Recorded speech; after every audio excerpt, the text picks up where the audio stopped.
A Bad Case of Stripes by David Shannon. Camilla Cream loved lima beans, but she never ate them. All of her friends hated lima beans, and she wanted to fit in. Camilla was always worried about what other people thought of her. Today, she was fretting even more than usual. It was the first day of school, and she couldn't decide what to wear. There were so many people to impress. She tried on 42 outfits, but none seemed quite right. She put on a pretty red dress and looked in the mirror. Then she screamed. Her mother ran into the room, and she screamed too. "Oh, my heavens!" she cried. "You're completely covered with stripes." This was certainly true. Camilla was striped from head to toe. She looked like a rainbow. Miss Cream felt Camilla's forehead. "Do you feel all right?" she asked. "I feel fine," Camilla answered. "But just look at me."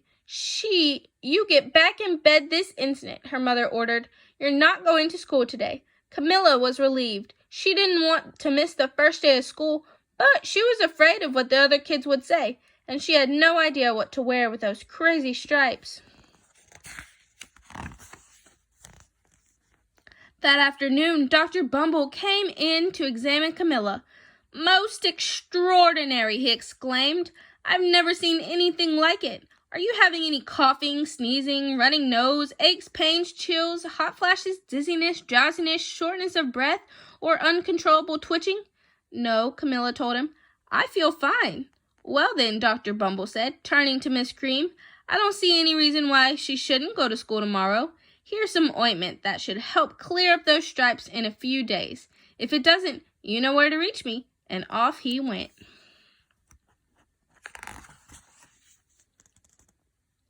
The next day was a disaster.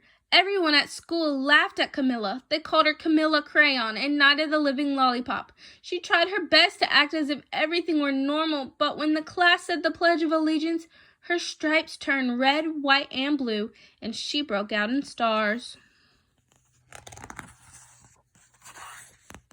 The other kids thought this was great. One yelled out, "Let's see some purple polka dots." Sure enough, Camilla turned all purple polka dotty. Someone else shouted, "Checkerboard," and a pattern of squares covered her skin. Soon everyone was calling out different shapes and colors, and poor Camilla was changing faster than you change channels on a TV. That night, Mr. Harms, the school principal, called. "I'm sorry, Miss Cream," he said. "I'm going to have to ask you to keep Camilla home from school. She's just too much of a distraction, and I've been getting calls from the other parents. They're afraid those stripes are contagious." Camilla was so embarrassed.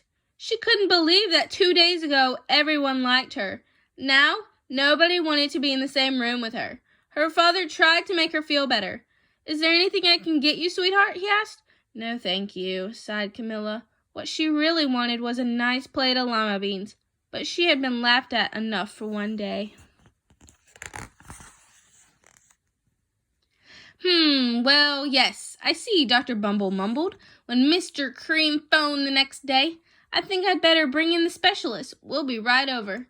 About an hour later, Dr. Bumble arrived with 4 people in long white coats. He introduced them to the Creams. "This is Dr. Grop, Dr. Sponge, Dr. Cricket, and Dr. Young." Then the specialist went to work on Camilla. They squeezed and jabbed and tapped and tested. It was very uncomfortable. "Well, it's not the mumps," concluded Dr. Grop. "Or the measles," said Dr. Sponge. "Definitely not chickenpox. Put it in, Dr. Cricket." "Or sunburn," said Dr. Young. "Try these," said the specialist. They each handed her a bottle filled with different colored pills. "Take one of each before bed," said Dr. Grop. Then they filed out the front door, followed by Dr. Bumble. That night, Camilla took her medicine. It was awful. When she woke up the next morning, she did feel different. But when she got dressed, her clothes didn't fit right. She looked in the mirror, and there, staring back at her, was a giant multicolored pill with her face on it. Dr. Bumble rushed over as soon as Miss Cream called. But this time, instead of the specialist, he brought the experts. Dr. Gord and Mr. Mellon were the finest scientific minds in the land. Once again, Camilla was poked and prodded and looked at and listened to, The experts wrote down lots of numbers. Then they huddled together and whispered. Dr. Gord finally spoke. It might be a virus, he announced with authority. Suddenly, fuzzy little virus balls appeared all over Camilla. Or possibly some form of bacteria, said Mr. Mellon. Out popped squiggly little bacteria tails. Or it could be a fungus, added Dr. Gord.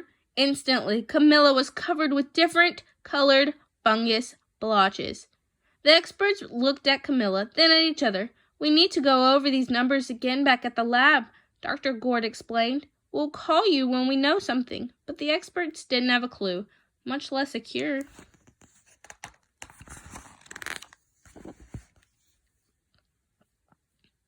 By now, the TV news had found out about Camilla.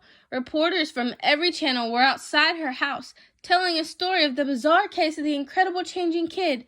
Soon, a huge crowd was camped out on the front lawn.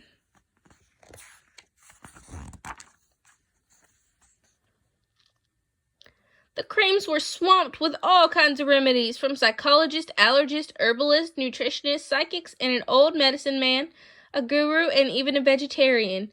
Each so-called cure only added to poor Camilla's strange appearance until it was hard to even recognize her. She sprouted roots and berries and crystals and feathers and a long furry tail, but nothing worked.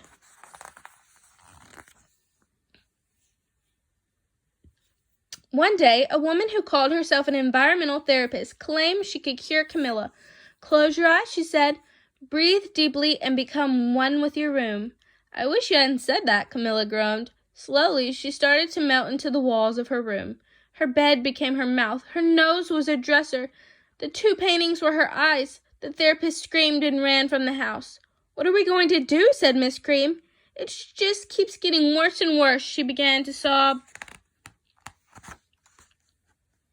At that moment, Mr. Cream heard a quiet little knock at the front door. He opened it, and there stood an old woman who was just as plump and sweet as a strawberry. Excuse me, she said brightly, but I think I can help. She went into Camilla's room and looked around. My goodness, she said with a shake of her head. What we have here is a bad case of stripes, one of the worst I've ever seen. She pulled a container of green beans from her bag. Here, she said, these might do the trick. Are those magic beans? Asked Miss Cream. Oh, my, no, replied the kind old woman. There's no such thing. These are just plain old lima beans. I'll bet you'd like some, wouldn't you? She asked Camilla. Camilla wanted a big heaping plate full of lima beans, more than just about anything, but she was still afraid to admit it. Yuck, she said. No one likes lima beans, especially me. Oh, dear, the old woman said sadly. I guess I was wrong about you. She put the beans back in her bag and started toward the door. Camilla watched the old woman walk away. Those beans would taste so good, and being laughed at for eating them was nothing compared to what she was going through right now. She finally couldn't stand it. Wait, she cried. The truth is, I really love lima beans. I thought so, the old woman said with a smile. She took a handful of beans and popped them into Camilla's mouth. Said Camilla. Suddenly, the branches, feathers, and squiggly tails began to disappear. Then the whole room swirled around. When it stopped, there stood Camilla, and everything was back to normal. I'm cured, she shouted. Yes, said the old woman. I knew the real you was in there somewhere. She patted Camilla on the head. Then she went outside and vanished into the crowd. Afterward, Camilla wasn't quite the same. Some of the kids at school said she was weird, but she didn't care a bit, and ate all the lima beans she wanted, and never had even a touch of stripes again.